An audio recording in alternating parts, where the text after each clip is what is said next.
Romans 6, 8 through 11. Now if we have died with Christ, we believe that we shall also live with him, knowing that Christ, having been raised from the dead, is never to die again.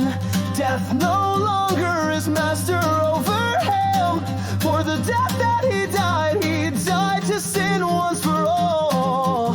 But the life that he lives to God.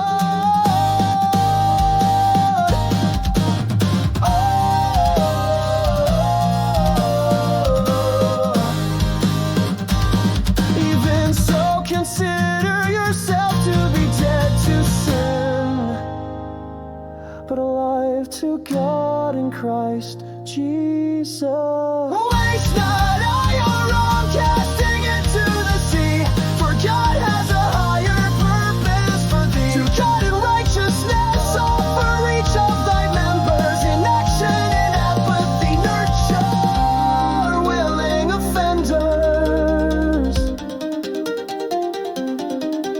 Does a cancer grow now within your bones? Why then, like a leper, do you live alone? Let not mortal flesh give to sin a home. Only lay down your body at the foot of the throne.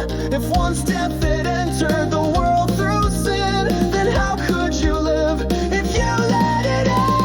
Waste not all your arm, casting into the sea, for God has a higher purpose for thee. To God in righteousness offer each of thy members, in action and apathy nurture willing offenders. The sleeper awakens in the midst of a war. Though death asks for nothing, true life demands more. Let not sin reign as a great living death. Offer all of yourself to God and become his weapons of righteousness. If once death had entered the world through sin, then how could you live if you let it in? If once death had entered the world through sin, then how could you live if you let it in?